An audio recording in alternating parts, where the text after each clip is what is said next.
بسم الله الرحمن الرحيم. الرحمن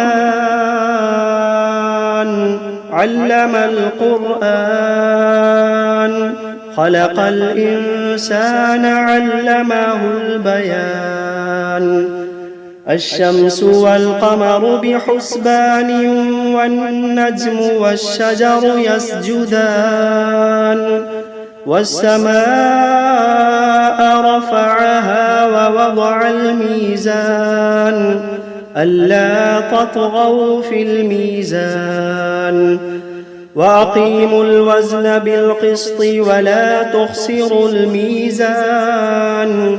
والأرض وضعها للأنام، فيها فاكهة والنخل ذات الأكمام، والحب ذو العصف والريحان. فبأي آلاء ربكما تكذبان؟ خلق الإنسان من صلصال كالفخار، وخلق الجان من مارج من نار. فبأي آلاء ربكما تكذبان؟ رب المشرقين ورب المغربين. فبأي آلاء ربكما تكذبان؟ مرج البحرين يلتقيان، بينهما برزخ لا يبغيان. فبأي آلاء ربكما تكذبان؟ يخرج منهما اللؤلؤ والمرجان. فبأي آلاء ربكما تكذبان؟ وله الجوار المنشآت في البحر كالأعلام. فبأي آلاء ربكما تكذبان؟ كل من عليها فان، ويبقى وجه ربك ذو الجلال والإكرام. فبأي آلاء ربكما تكذبان؟ يسأله من في السماوات والأرض كل يوم هو في شأن. فبأي آلاء ربكما تكذبان؟ سنفرغ لكم أيها الثقلان. فبأي آلاء ربكما تكذبان؟ يا معشر الجن والإنس إن استطعتم أن تنفذوا من أقطار السماوات والأرض فانفذوا، لا تنفذون إلا بسلطان. فبأي آلاء ربكما تكذبان؟ يرسل عليكما شواظ من نار ونحاس فلا تنتصران. فبأي آلاء ربكما تكذبان؟ فإذا انشقت السماء فكانت وردة كالدهان. فبأي آلاء ربكما تكذبان؟ فيومئذ لا يسأل عن ذنبه إنس ولا جان. فبأي آلاء ربكما تكذبان؟ يعرف المجرمون بسيماهم فيؤخذ بالنواصي والأقدام. فبأي آلاء ربكما تكذبان؟ هذه جهنم التي يكذب بها المجرمون يطوفون بينها وبين حميم آن فبأي آلاء ربكما تكذبان ولمن خاف مقام ربه جنتان فبأي آلاء ربكما تكذبان ذواتا أفنان فبأي آلاء ربكما تكذبان فيهما عينان تجريان فبأي آلاء ربكما تكذبان فيهما من كل فاكهة زوجان فبأي آلاء ربكما تكذبان متكئين على فرش بطائنها من استبرق وجنى الجنتين دان فبأي آلاء ربكما تكذبان فيهن قاصرات الطرف لم يطمثهن إنس قبلهم ولا جان فبأي آلاء ربكما تكذبان كأنهن الياقوت والمرجان فبأي آلاء ربكما تكذبان هل جزاء الإحسان إلا الإحسان فبأي آلاء ربكما تكذبان ومن دونهما جنتان فبأي آلاء ربكما تكذبان مدهامتان فبأي آلاء ربكما تكذبان فيهما عينان نضاختان فبأي آلاء ربكما تكذبان فيهما فاكهة ونخل ورمان فبأي آلاء ربكما تكذبان فيهن خيرات حسان فبأي آلاء ربكما تكذبان حور مقصورات في الخيام فبأي آلاء ربكما تكذبان لم يطمثهن إنس قبلهم ولا جان فبأي آلاء ربكما تكذبان متكئين على رفرف خضر وعبقري حسان فبأي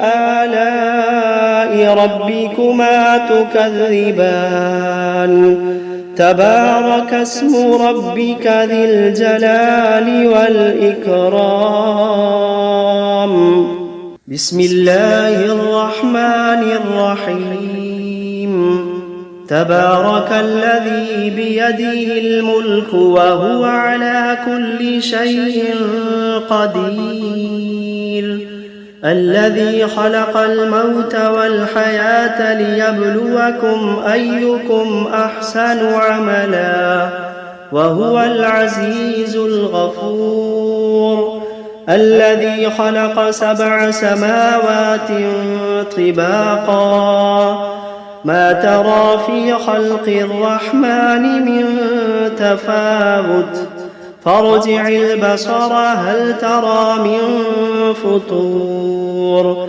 ثم ارجع البصر كرتين ينقلب إليك البصر خاسئا وهو حسير ولقد زينا السماء الدنيا بمصابيح وجعلناها رجوما للشياطين وأعتدنا لهم عذاب السعير وللذين كفروا بربهم عذاب جهنم وبئس المصير إذا ألقوا فيها سمعوا لها شهيقا وهي تفور تكاد تميز من الغيظ كلما ألقي فيها فوج سألهم خزنتها ألم يأتكم نذير قالوا بلى قد جاءنا نذير فكذبنا وقلنا ما نزل الله من شيء إن أنتم إلا في ضلال كبير وقالوا لو كنا نسمع أو نعقل ما كنا في أصحاب السعير فاعترفوا بذنبهم فسحقا لأصحاب السعير إن الذين يخشون ربهم بالغيب لهم مغفرة وأجر كبير وأسروا قولكم أو اجهروا به إنه عليم بذات الصدور ألا يعلم من خلق وهو اللطيف الخبير ألا يعلم من خلق وهو اللطيف الخبير هو الذي جعل لكم الأرض ذلولا فامشوا في مناكبها وكلوا من رزقه وإليه النشور أأمنتم من في السماء أن يخسف بكم الأرض فإذا هي تمور أم أمنتم من في السماء أن يرسل عليكم حاصبا فستعلمون كيف نذير ولقد كذب الذين من قبلهم فكيف كان نكير أولم يروا إلى الطير فوقهم صافات ويقبضن ما يمسكوهن إلا الرحمن إنه بكل شيء بصير أمن هذا الذي هو جند لكم ينصركم من دون الرحمن إن الكافرون إلا في غرور أمن هذا الذي يرزقكم إن أمسك رزقه بل لجوا في عتب ونفور أفمن يمشي مكبا على وجهه أهدى أمن يمشي سويا على صراط مستقيم قل هو الذي أنشأكم وجعل لكم السمع والأبصار والأفئدة قليلا ما تشكرون قل هو الذي ذرأكم في الأرض وإليه تحشرون ويقولون متى هذا الوعد إن كنتم صادقين قل إنما العلم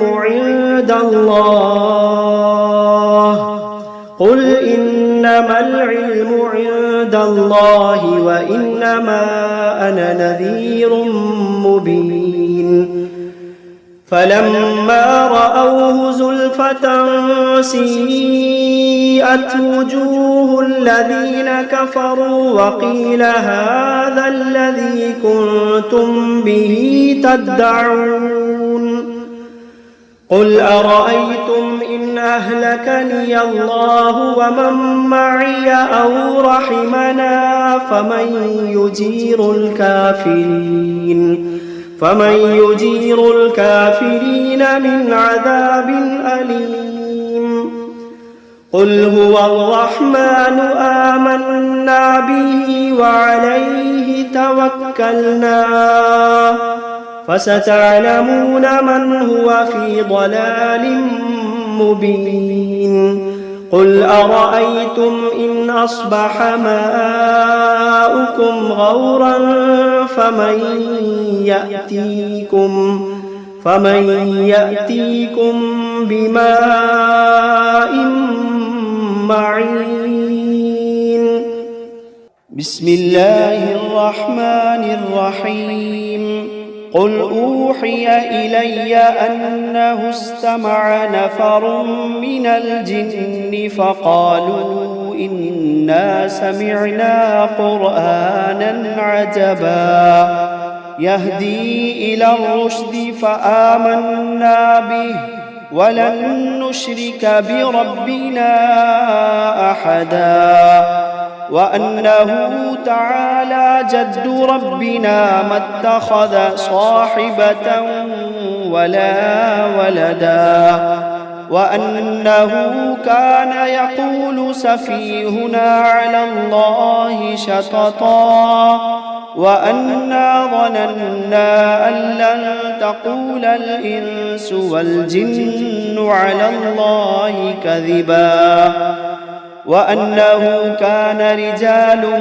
من الإنس يعوذون برجال من الجن فزادوهم رهقا وأنهم ظنوا كما ظننتم أن لن يبعث الله أحدا وأنا لمسنا السماء فوجدناها ملئت حرسا شديدا وشهبا وأنا كنا نقعد منها مقاعد للسمع فمن يستمع الآن يجد له شهابا رصدا وأنا لا ندري أشر أريد بمن في الأرض أم أراد بهم ربهم رشدا وأنا منا الصالحون ومنا دون ذلك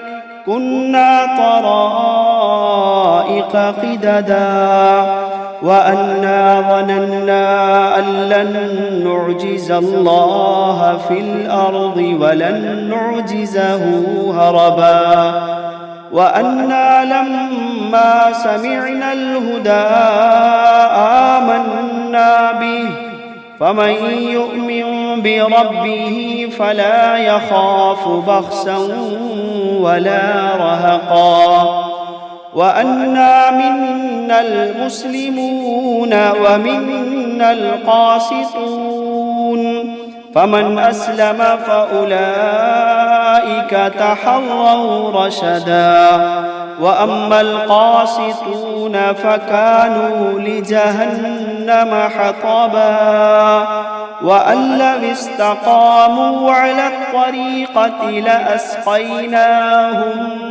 ماء غدقا لنفتنهم فيه ومن يعرض عن ذكر ربه يسلكه عذابا صعدا وأن المساجد لله فلا تدعوا مع الله أحدا وأنه لما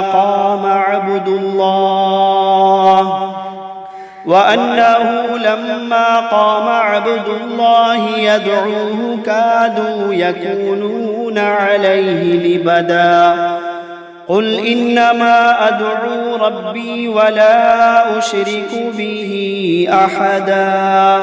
قل إني لا أملك لكم ضرا ولا رشدا. قل إني لا أملك لكم ضرا ولا رشدا.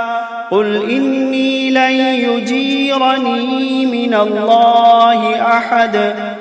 قل إني لن يجيرني من الله أحد ولن أجد من دونه ملتحدا إلا بلاغا من الله ورسالاته ومن يعص الله ورسوله فإن له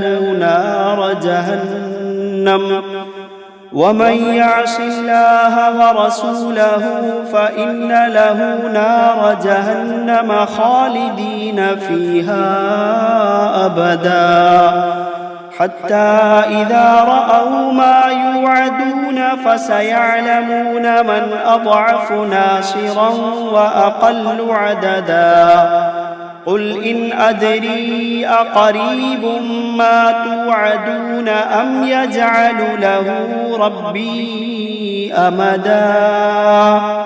عالم الغيب فلا يظهر على غيبه أحدا إلا من ارتضى من رسول فإنه يسلك من بين يديه ومن خلفه رصدا ليعلم أن قد أبلغوا رسالات ربهم وأحاط